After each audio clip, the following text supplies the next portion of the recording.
Okay, so this is one of those stories that at first glance just seems like an unbelievable tragedy. But when you start to peel back the layers, it becomes this really fascinating legal puzzle. And it makes you ask some tough questions about responsibility and what justice really looks like when a lot of different people play a part in a horrible outcome.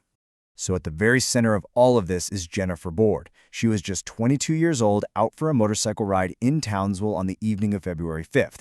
And then, in just a blink of an eye, her ride ends in the most violent way imaginable, and she was killed. Yeah, but here's the thing.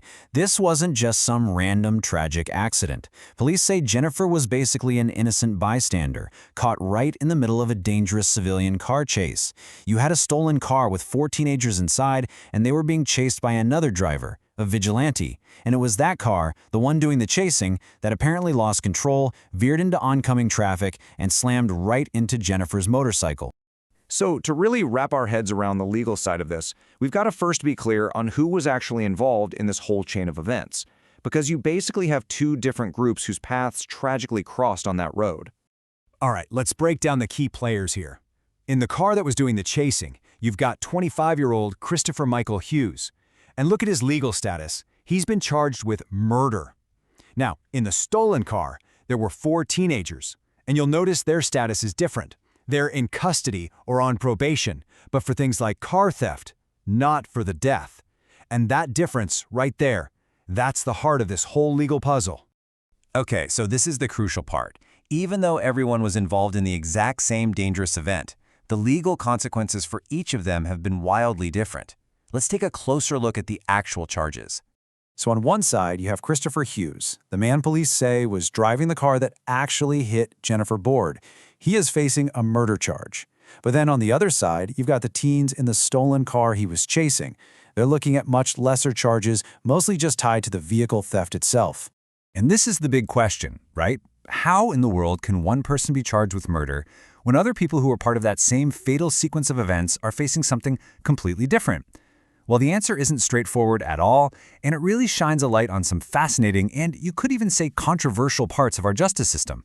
To figure this out, we really need to dig into 2 completely different legal frameworks that are at play here. There's one set of rules for the adult pursuer and a totally separate one for the teenagers in that stolen car.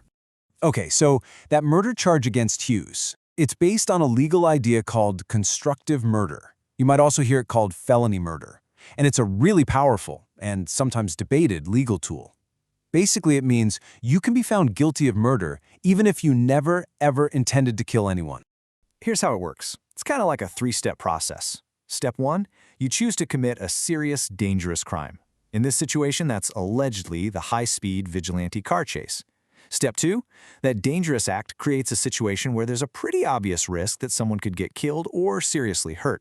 And then Step 3, someone actually does die as a direct result of that dangerous situation you created. If all 3 of those things line up, the law says you are responsible for that death, and it treats it as murder, whether you meant for it to happen or not. And this quote right here, it just hits the nail on the head. The law isn't only looking at who delivered the final fatal blow, you know? It's looking at everyone who helped create those dangerous circumstances to begin with. Their collective actions led to the death, so they can be held collectively responsible for it. Okay, so that logic, the whole constructive murder thing, that explains the charge against the guy who was chasing them. But what about the teenagers? I mean, they were also part of the chase, right? Their actions helped create the danger too, so why aren't they facing a similar charge? And this is where that second legal framework kicks in. The answer, really, is the juvenile justice system. The law just treats young offenders differently. It gives them special protections and approaches their cases with a completely different goal in mind. So when we put the adult and youth justice systems side by side, their totally different philosophies become super clear. You see, the adult system is mostly built around punishment, public safety, accountability. The proceedings are public. The youth system, though, is all about rehabilitation and support. The whole process is confidential, and the main goal is to help the young person get back on track while still holding them accountable, of course, but really trying to reduce the negative impact on the rest of their life. Now, it is absolutely crucial to remember that this case is far from over. As Detective Inspector Chris Lawson pointed out, this is still a very active investigation. It's totally possible that more charges could be filed down the road. What we're talking about right now is really just the first chapter of a much longer story. So this whole tragic case leaves us with a really powerful and complex question to think about. When a single horrible event has multiple causes, how does the law decide who bears the ultimate responsibility? We see our legal system taking two very different paths to try and find what it defines as justice. And it's just a stark reminder that in the eyes of the law, the road to accountability is almost never a straight line.